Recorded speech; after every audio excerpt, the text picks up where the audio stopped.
Kita lanjutkan lagi.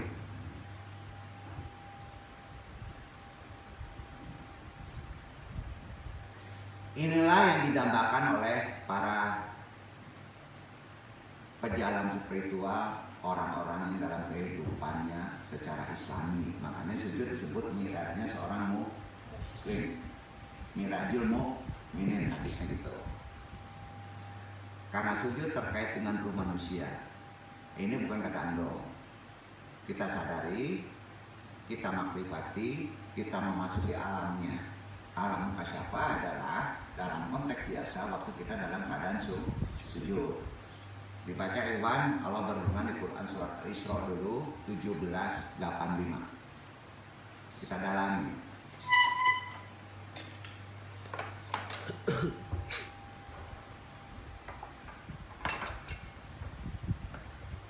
أعوذ بالله من الشيطان الرجيم بسم الله الرحمن الرحيم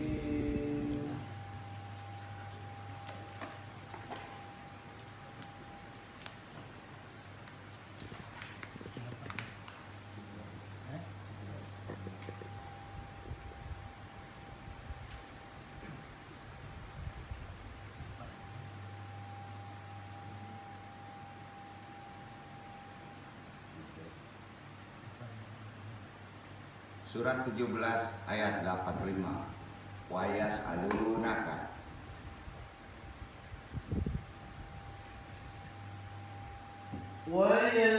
ويسألونك عن الروح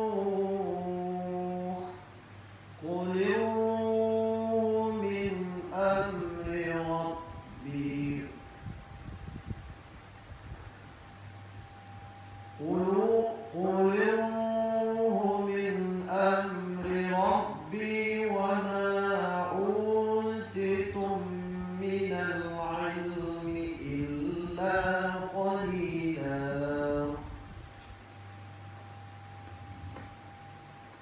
Dan mereka bertanya kepadamu tentang ruh. Katakanlah, ruh itu termasuk urusan rohku, dan tidaklah kamu diberi pengetahuan melainkan sedikit. Jadi gini, ini indikasinya bukan total nggak boleh mengetahui ruh. Setinggi-tinggi orang mengkaji ruh, tetap kita dapatnya hanya sedikit banyak rahasia Allah ya. Ruh adalah suci, pasti.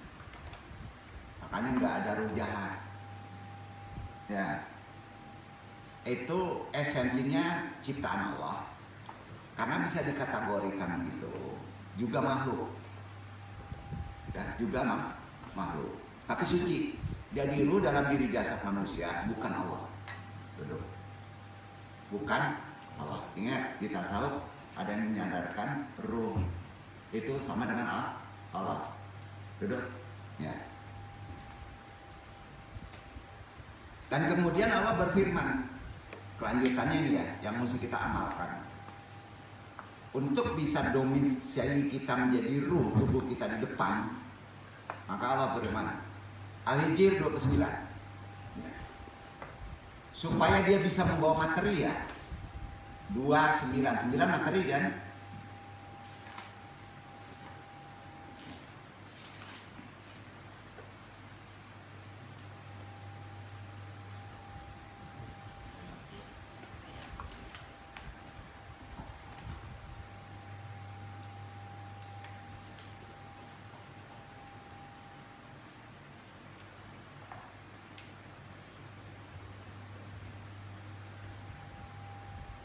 فإذا سويته ونفخت فيه من روحي فقعوا له ساجدين.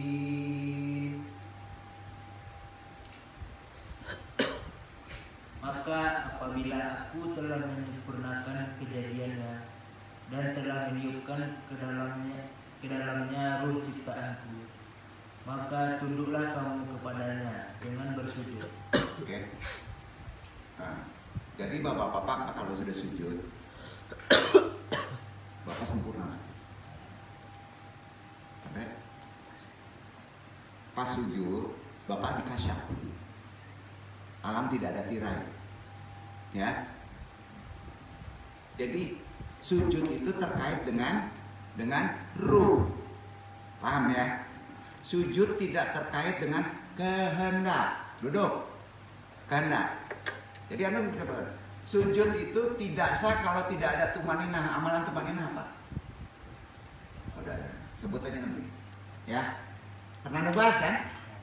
Nah, kalau ingin kasyaf secara normal tuntunan Al-Quran, sujudnya benerin. Masa sujud inget yang aneh-aneh?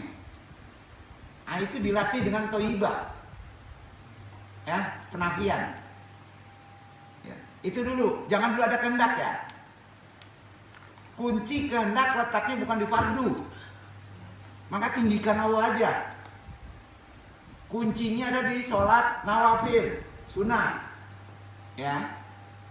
Setelah tinggikan, minta niat. Duduk ya. Maka apabila telah aku menyempurnakan kejadiannya, kapan bapak-bapak sempurna? Waktu diri, waktu ruku, atau waktu sujud? Sujud.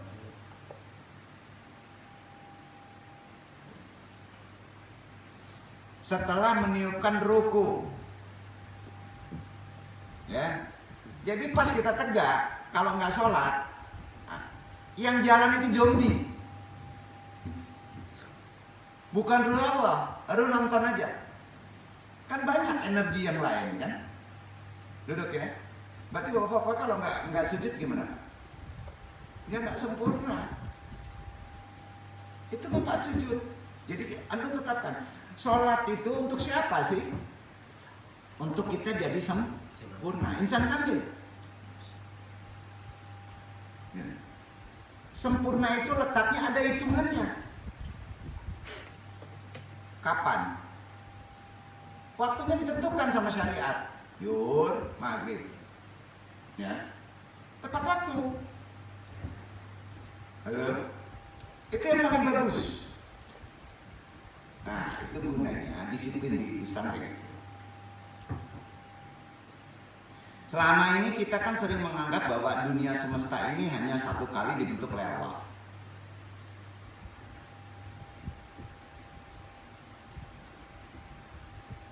Bapak kira Bapak tuh hidup, sujud, sempurna, hidup lagi, sempurna, diulang-ulang kan? Berapa kali itu sujud? Maka akan menjadi bertambah sempurna. Selama ini kita sering menganggap bahwa dunia semesta ini hanya satu kali dibentuk oleh Allah, menjadi bertambah sempurna. Sudah itu hancur di hari kiamat, selesai. Tidak begitu pola pikirnya. Ini gak ngaji reinkarnasi loh. Islam tidak ngajarin reinkarnasi. Lalu disambung kehidupan rohani tidak berkesudahan. Nah, sekarang tanya ya, cerdas ya. Dunia ini kiamat. Ada nggak dunia lagi? Diciptakan Allah nggak? Wallahu a'lam ya. Ada syariat baru bisa jadi. Allah Maha mudah menciptakan duplikat lagi di dunia. Betul kan? Itu dulu satu. Nanti ini kan berubah pemahaman kita dalam konsep tauhid. Di kehidupan setelah dunia, kalau kita menganggap selama ini kita sering menganggap dunia semesta ini hanya satu kali dibentuk Allah.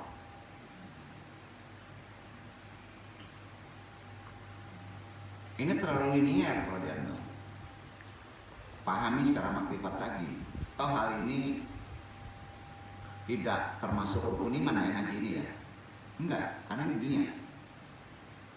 Kalau rukun iman, perkara iman itu kalau terkait dengan Allah, tauhid, nggak boleh dipikirkan lagi. Kalau pengulangan ada hidup enggak itu bukan termasuk rukun iman. Itu syariat. Kalau kita mau merenung secara tafakur, terdapat isyarat, terdapat petunjuk bahwa Allah mengulang penciptaan apapun. Diulang. Sujud sempurna, sujud lagi, tegak lagi, sempurnakan lagi. Firman-Nya diantaranya Quran surat An-Naml 27 ayat 64. Di sini Iwan, Akhwat akan tahu. Jadi nggak mudah mendapat kajian yang aneh-aneh dari luar. Dipahami An-Naml 27 ayat 64. Amma yabda.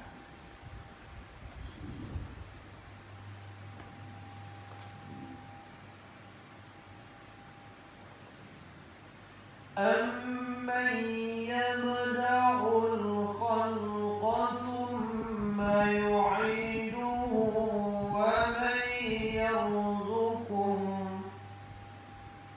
وَمَن يَرْزُقُكُم مِّنَ السَّمَاءِ وَالْأَرْضِ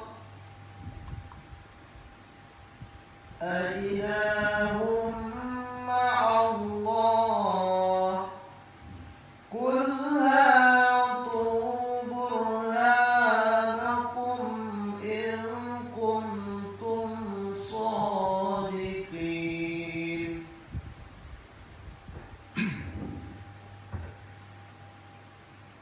Atau siapakah yang menciptakan manusia dari permulaannya, kemudian mengulanginya lagi?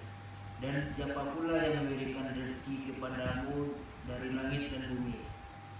Apakah di samping Allah ada Tuhan yang lain? Katakanlah, tunjukkanlah bukti kebenaranmu jika kamu memang orang-orang yang benar. Baca tafsir itu konotasinya harus jelas. Ini karena ini pemahaman keilmuan yang sampaikan. Nah, ini al-anfas dibenerin baca tadi itu. Oh, itu karena orang tidur nanti. Jadi pendakwah. Bukankah Dia Allah yang menciptakan makhluk dari permulaannya? Paham? Kemudian mengulanginya lagi. Betul kan? Dan yang memberikan rezeki kepadamu dari langit dan bumi. Betul? Apakah di samping Allah ada Tuhan yang lain? Katakanlah, kemukakanlah bukti kebenaranmu jika kamu orang yang benar. Tadi pertanyaannya di atas. Selama ini kita menganggap dunia semesta ini hanya satu kali diciptakan, sudah itu kiamat nggak ada diciptakan lagi. Betul? Ayo, tanya. Berubah kan? Berubah kan? Ada Ustadz Fauji, Nung ingin berdebat dengan beliau. Nah, benar, Nung bukan menentang ini ya. Di sini kan pemahamannya beda. Sekarang udah nih, kita kan kecil, di semesta ini ada dunia lain nggak? Walau alam. Ada syariat lain nggak? Walau alam. Apakah sama syariatnya dengan kita? Wallahu a'lam, Allah yang tahu. Setelah dunia ini hancur, masuk surga, ya, apakah masih ada dunia lain? Jawabannya diulang lagi. Bisa jadi, wallahu a'lam. Setuju? Supaya kita bisa masuk ke dunia-dunia lain, bro. Nah, gitu. Apalagi waktu mundur kecil, gitu. Quran nunjukin nih. Apalagi alam bunian, nggak bisa rasa alam bunian tuh, diri ente. Gimana nih? Al-Ankabut 29 ayat 19 dibaca.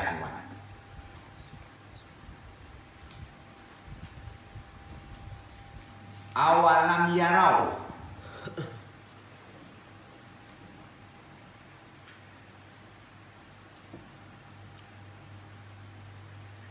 أَوَلَمْ يَرَوْا كَيْفَ يُبْدِئُ اللَّهُ الْخَلْقَ ثُمَّ يُعِيدُهُ إِنَّ ذَلِكَ عَلَى اللَّهِ يَسِيرٌ. Dan apakah mereka tidak memperhatikan bagaimana Allah menciptakan manusia dari permulaannya? kemudian mengulanginya kembali. Sesungguhnya yang demikian itu adalah mudah bagi Allah. Ayo. Dan apakah mereka tidak memperhatikan bagaimana Allah memulai penciptaan makhluk, kemudian dia mengulanginya kembali? Sungguh sangat mudah bagi Allah. Ini habis kiamat nanti. Season kedua kita hidup di surga. Apa nggak ada lagi dunia lain? Tunggu dulu bro. Tunggu dulu. Pemahamannya cetek banget tuh ini, bener. Itu gunanya kita dalam Quran. Sepakat nggak nih menurut ini? Tambahnya wawasan kita. Dan itu Quran loh. Dibaca lagi. Arum 30 ayat 11. Ini yang kurang terjangkau oleh ulama.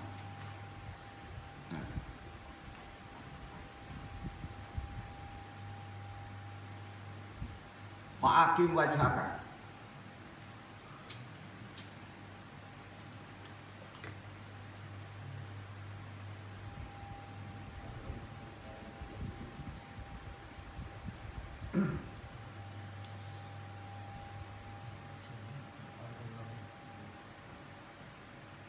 الله يبدأ الخلق ثم يعيده ثم إليه ترجعون. Allah menciptakan manusia dari permulaan, kemudian mengembalikan hidupkannya lagi. Kemudian kepadanya lah kamu dikembalikan. Kita lanjutkan. Jadi ayat-ayat tadi Allah menegaskan bahwa Allah Subhanahu wa taala menciptakan lalu mengulang mencipta. Menciptakan lalu mengulang mencipta. Kenapa kita membatasi kekuasaan Allah? Persepsi kita salah.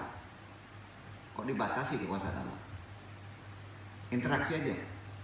Jadi selama ini banyak sekali kaum muslim menganggap kalau dunia sudah kiamat, ya, selesai.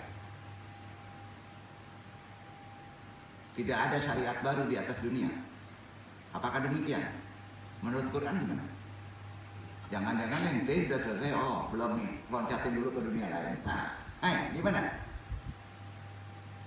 Apalagi di dunia kalau pindah-pindah tempat kecil bro.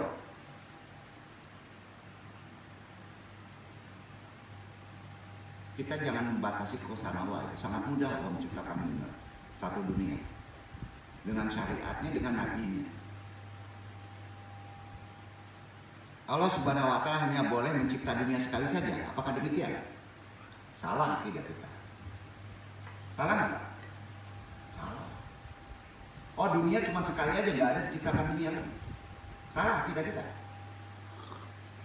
Sekarang pertanyaannya, apakah di bulan ada makhluk? Wallahu a'lam. Jenisnya secara manusia tidak terjangkau. Setuju? Kenapa ada dunia? Tidak terciptakan sekecil jarak pun kalau tidak ada manfaatnya. Walaupun itu nyamuk. Setuju? Berapa juta kita itu di semesta ini dunia. Kalau dianggap kosong melompong, kacau itu. Apakah ada syariat di sana? Kita lanjutkan dulu pemahaman kita. Apakah Allah Subhanahu wa taala hanya boleh menciptakan dunia sekali saja? Wallahu a'lam. Allah mampu mengulangi sampai jumlah tak terbatas, setuju? Dan itu gampang sekali bagi Allah. Mampu membuat dunia kembar? Mampu membuat dunia paralel? Allah Maha Kuasa membuat duplikat sampai bermiliar bumi beserta isinya yang sama persis ataupun yang lain. Bisa jadi. Dalam dunia ilmu kita bahas supaya akal kita ini standar. Kita mengenal teori penciptaan dunia semesta yang dikatakan ledakan Big Bang. Iya. Iya kan? Nah. Pencetusan secara ilmu-ilmu, nyebut itu ilmu-ilmu akal manusia kan. bahwa permulaan segalanya yaitu ledakan akbar. Bah, baru timbal penciptaan. Lalu berkembang sambung menyambung setelah ledakan kan? Itu teorinya Big Crunch. Mulai ada kehidupan permulaan, Big Crunch. Setelah berkembang bermiliar-miliar tahun, daya kembangnya selesai. Lalu mengkerut lagi menjadi satu titik singularitas, musnah. Kesudahan berlaku teorinya setelah musnah itu oscillating universe, bahwa titik itu akan meledak lagi, betul kan? Bah, berkembang cepat mengulang perihalnya. Permulaan dahulu diulang lagi, lalu mengkerut lagi, kesudahannya berkembang lagi. Makanya sujud banyak. Sempurna, tegak lagi, jadi manusia. Sempurna lagi, tegak lagi, jadi sempurna. Teori ini kok percis ya, apa kata firman Allah tadi? Mudah mana bahasa teori ilmu luar atau Quran? Yang biasa Al-Quran, kita coba dibuat tafsir, tanya, mudah mana Pak? Saya ini bukan Al-Quran.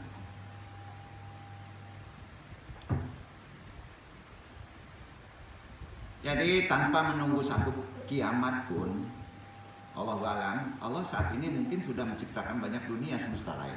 Setuju? Ada alam, maka disebut alam yang tidak terlihat, alam dunia, alam korin, alam jin. Ada?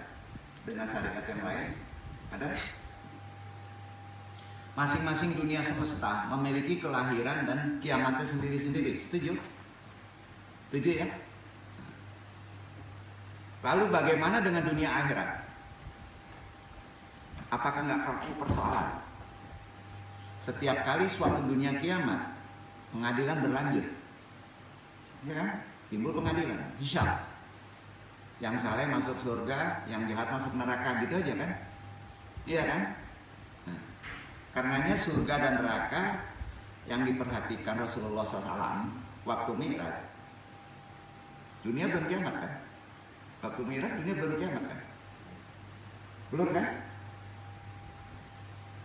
Sudah ada isi makhluk di dunia semesta lain. Halo? Gimana? Baca Isra Mi'raj, dipertontonkan makhluk yang sedang disiksa, yang ada di surga. Dunia kita belum kiamat. Setuju? Jangan ada syariat lain, dunia yang sudah meledak duluan. Ayo. Aduh, tambah bingung pola pikir kita kan. Luasnya Quran tuh ya. Nah. Dunia semesta yang dibentuk berikutnya diisi Allah dengan makhluk baru lagi, dengan syariat baru, dan nanti berlaku kiamatnya sendiri, berulang-ulang untuk Allah. Sangat gampang. Allah, betul? Pola pemikiran tauhid meyakini hanya Allah Subhanahu wa Ta'ala yang Maha Esa. Selain Allah tidak berlaku yang tunggal esa. Nggak berlaku. Selain Allah. Kita sering nggak bisa tunggal kan? Istri aja bisa banyak. Ayo, pola berpikir kemana-mana. Yang tunggal hanya Allah Subhanahu wa Ta'ala. Artinya dunia semesta seharusnya juga banyak. Setuju? Tidak hanya satu yang kita diami ini. Di tempat ini tidak aja satu. Ada dunia lain. Atau yang kita lihat ini, atau yang kita pelajari ini. Paham sampai sini Ivan? Ya, itu keyakinan. Kalau kita bisa masuk dunia spiritual, itu dunia muka siapa? Karenanya persoalan akbar umat zaman sekarang ya, kalau anu perhatikan, yaitu persoalan kebodohan. Mungkin pinter, mungkin bodoh. Itu paling dominan. Banyak akhirnya yang sok pintar dan menyalahkan orang lain. Itu salah. Nggak betul tadi itu. Syariat mengatakan begitu, nggak begitu bro. Bukan begitu. Jadi aneh. Itu persoalan umat sekarang. Intinya persoalan memahami Quran jadi bodoh. Tadi udah dulu sampaikan, untuk pemahaman sini aja kita wawasan kita berbeda. Padahal tidak begitu seharusnya Islam. Rasulullah Muhammad SAW tidak lagi berdiskusi masalah 5 tambah 5. Tidak kan? Sama dengan berapa? Itu anak kelas berapa tuh Pak? 5 tambah 5 berapa Pak? Namun model pertanyaannya 10 itu berapa tambah berapa? Yang benar. 10 itu berapa tambah berapa? Cari istri juga begitu. Jangan 5 tambah 5 sama dengan 10. Supaya beristri itu gimana? Setuju? Ayo, ketangkapkan itu maksudnya. Ya, harus sudah sampai situ pola sekarang. Kalau dengan demikian spiritual kita, ya, kalau 5 tambah 5 sama dengan berapa? Jawabannya bisa macam-macam, Pak. Bisa berkelit, Pak. Bisa beralasan. 5 tambah 5, 6 tambah 4, 3 tambah 7, dan seterusnya. Hasilnya tetap 10 aja. Balik aja. Gimana supaya bisa 10? Setuju? Masukin. Coba perhatikan ayat-ayat Al-Quran perkara ini.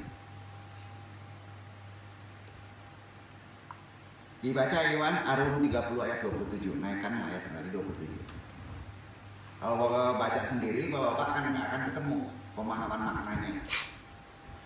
Ar-Rum 30 suratnya ayat 27.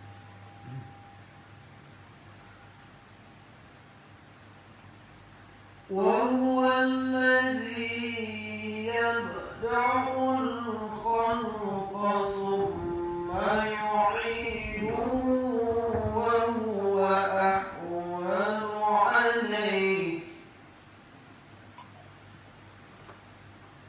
وله المثل الأعلى في السماوات والأرض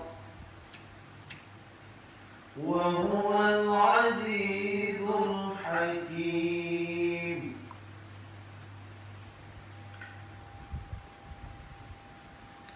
Dan dialah yang menciptakan manusia dari permulaan, kemudian menghidupkannya kembali. Dan menghidupkannya kembali itu adalah lebih mudah baginya. Dan baginya lah sifat yang maha tinggi di langit dan di bumi. Dan dialah yang maha perkasa, lagi maha bijaksana. Gimana? Ayat lain. Dialah yang memulai penciptaan itu, sesudah itu mengembalikannya, mengulang kembali ciptaan. Setuju? Setuju? Dan mengulang itu bertambah gampang bagi kamu. Ya? Allah memiliki sifat yang maha tinggi di langit dan bumi. Dialah yang memperkasa, maha bijaksana. Itu di Ar-Rum. Pengen jelas lagi Quran ya. Kalau sendiri bacaannya tidak akan ketemu nih. Ya. Yunus ayat 34 baca. Surat ke-10.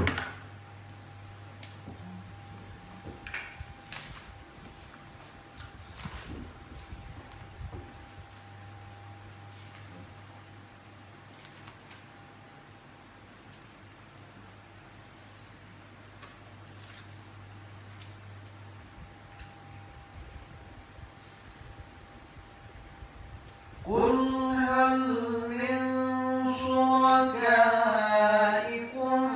من يبدأ الخلق ثم يعيده قل الله يبدأ الخلق ثم يعيده فأنى تؤفكون.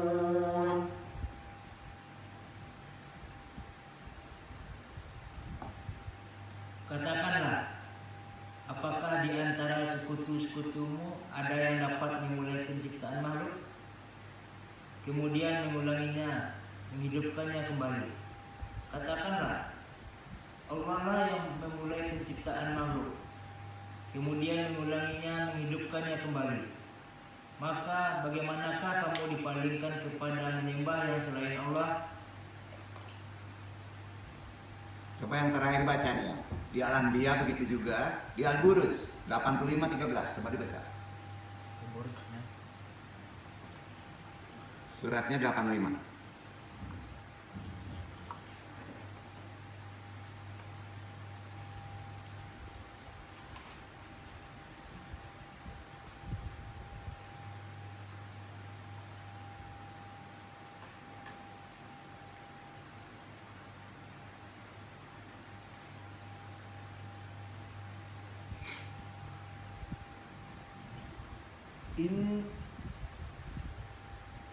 Innahu yubdi'u wa yu'id. Sesungguhnya Dialah yang menciptakan makhluk dari permulaan dan menghidupkannya kembali. Sesungguhnya mulai menciptakan dia dan dia mengulanginya kembali. Banyak Pak ayat. Apakah sekali kiamat? Enggak dibuat lagi dunia ini. Sangat mudah Allah membuat para selanjutnya. Berubah nggak nih pemahaman kita? Jadi nggak bijaksana kalau kita menciptakan dunia ini selesai sudah itu mau ke surga nggak diciptakan dunia lagi. Apa kaitannya dengan alam mukasyafah? Nah, mulut ini juga ada alam lainnya Pak, bertumbuh-tumbuh. Alam mukasyafah itu banyak, makanya berbeda-beda. Yang pokoknya menjelaskan dua dulu, menjadi dua, disebut kasyaf syawari. Namanya kasyaf syawari. Suatu keadaan di mana diri seorang salik, seorang yang mempelajari ilmu kasyaf, waktu dia suluk itu pada konsep spiritual adalah tasawuf. Jadi suluk syariat adalah sujud, itu suluk. Semuanya tertutup. Jadi sujud itu hanya Allah aja yang mengetinggikan ya. Kan itu ya, nggak boleh ada yang lain. Itu suluk. Insya Allah bisa dibawa ke alam yang lain. Bahasa Qurannya bisa di alam goib. Tapi kalau alam lainnya itu makhluk, kemahlukan, orang yang kasyaf tapi terbawa ke alam makhluk, dia pasti terbuai dengan suatu keajaiban yang dilihatnya. Dia akan berhenti karena merasa enak, betah di alamnya. Masih di dunia. Maka berubah wali, ustadz, paranormal, dukun mempunyai kelebihan. Berjatuh. Bisa ngobatin sihir, ngobatin penyakit, nerawang, baca pikiran orang, mengetahui kondisi sukma jiwa orang yang telah meninggal di alam antara, bisa komunikasi dengan kodam dan lain-lain. Bisa. Tapi itu tetap masih di alam putaran dunia. Kenapa itu bisa melakukan semua itu? Karena sewaktu dalam suluknya dia sering melakukan zikir jahri, terucap di mulut, zikir siri, terucap di hati, berbilang ratusan dan seterusnya. Kita akan tetap dibawa terbang melayang ke cahaya sosok, tetapi bersifat makhluk. Bisa jadi diperhatikan para nabi, para wali, surga, neraka, bahkan malaikat. Bisa jadi. Tolong diingat, energi yang dihasilkan dari seperti itu yang disebut kasyaf syawari ini tergantung keistiqomahan menjalankan kedua zikir tersebut. Jika dia hanya sekedarnya saja salah niat dalam arti tidak rutin menjalankan kedua zikir tadi, energi yang dihasilkan tetap ketemunya akhirnya dunia. Yang mengikutinya kelas prajurit Pak, kelas pocong Pak, kuntilanak lah, ya, duduk ya. Jadi sujud itu hati-hati. Jangan dicari kasyaf itu. Nah. Tapi kalau istiqomah betul niatnya menjalani zikir tersebut, tentu hasilnya besar. Walaupun itu sendiri, istiqomahnya betul, niatnya lurus, bisa dapat yang gede. Yang gede itu kan bisa jenderal, kasarnya bisa iblis kan, nyasar, nah gitu. Silakan sendiri. Tetapi perlu diketahui ketika kita terjebak dalam kasyaf syafari, itu terkait dengan zat yang meliputi diri makhluk tersebut di alam-alam lain, syariat-syariat lain, sangat sulit keluar dan akan semakin jauh, sulit bertemu dengan tuntunan, apalagi dekat dengan Allah. Yang kedua, kasyaf maknawi. Keadaan di mana Saleh dalam suluknya lewat bimbingan mursyid yang kami nggak bisa lepas karena dia di luar yang kontrol. Si Saleh diarahkan untuk mengistiqomahkan zikir rasa, zikir siri, fisiri, cirul asro, zikir-zikir yang banyak tatanannya yang mesti kita tentukan. Terakhir dengan melalui nafas, detak jantung, aliran darah, kita bisa memasukinya. Jika istiqomah terus menerus, besar kemungkinan hidayah Allah akan turun. Karena dalam zikir ini sifat keakuan makhluk sedikit demi sedikit ternafikan. Ya. Itulah yang disebut secara torekot suluk qoblal mutu anta mutu. Matilah sebelum mati. Artinya segala sifat kemakhlukan sudah dimatikan karena makhluk tidak mempunyai sifat hidup sehingga sudah merasakan yang hidup di dalam dirinya, bukan hidupnya makhluk melainkan hidupnya Allah sendiri. Di sinilah dia akan merasakan wusul. Itulah kasyaf. Kesimpulan yang didapat dari keterangan tadi itu kan maknanya sudah terekor, ya kan? Intinya kita tidak bisa sendiri. Ya tidak bisa sendiri. Bapak sholat sendiri, Pak. Bapak ada nabi sholat itu. Betul? Ada nabi. Dituntun sama nabi. Itu semua kembali kepada kita. Kita tidak bisa meminta, tinggal terima kalau udah sampai titik suluk dengan ikhlas. Mau diposisikan karena mana? Itu hak prerogatif Allah. Kasyaf kepada Allah, dunia kasyaf kepada Allah. Bisa saja ada di mata, disebut kasyaf mata. Mata dapat melihat alam mawarakul mahdah. Disebut sebagai alam yang sifatnya berada di alam keluar indrawi. Di sini alam bisa melampaui batas, bisa melihat alam-alam lain, apa yang disebutkan dalam Quran tadi, menciptakan yang banyak alam. Bahkan maaf bisa melihat alam jin. Kasyaf ini yang menjadikan ya, dimensi yang jauh seperti Sayyidina Umar yang melakukan memerintahkan tentaranya untuk lari ke gunung. Ada kasyaf telinga disebut hati. Ada kasyaf mulut, insya Allah lidahnya masih gitu. Pas ngomong dia ngikuti. Ya. Yang keempat ada kasyaf akal. Disinilah yang sering kalau benar mendapat kepekaan ilham. Yang tertinggi kasyaf hati. Itulah yang disebut firasat. Itulah yang disebut tertinggi-tingginya kasyaf. Jadi ada 5 kasyaf. Itu hak prerogatif Allah. Bisa ditaruh di penglihatan, bisa di telinga, bisa di mulut, bisa di akal, bisa di hati. Ini belum dijelaskan secara amalan.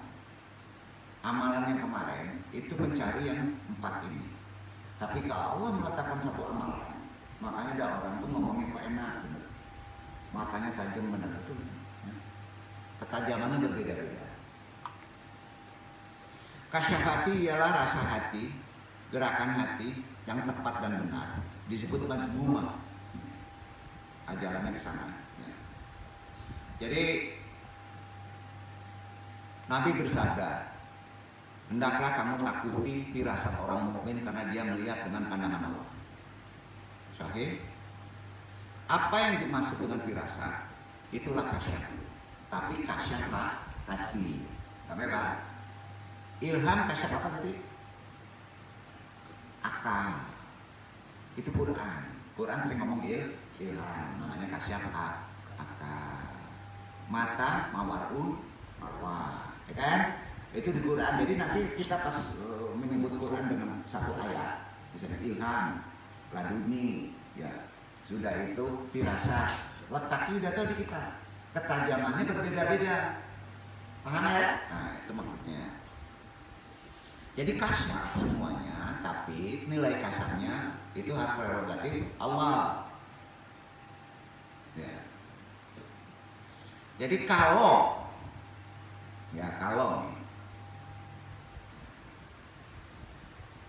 kasar itu kan kelebihan, bisa baik, bisa benar, bisa salah, kan?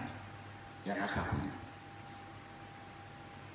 Sahabat Nabi Khalifah Umar pernah mendapatkan kasyaf, tetapi kasyaf terbagi, ada yang disebut kasyaf rabani, ada kasyaf syaitoni. Itu sama letaknya di 5 tadi. Mulutnya bisa kasyafnya syaitoni, ya, bisa kasyaf rabani. Ya. Kalau kasyaf rabani itu tentu dari Allah. Kalau kasyaf syaitoni itu dari setan. Kita harus jujur ya. Kalau kita punya kelebihan kasyaf, kita makin ingat Allah atau lupa Allah. Kalau kita lupa Allah, kasyaf yang 5 tadi, obatnya ruqyah. Obatnya apa? Ruqyah. Karena itu setan punya kerja.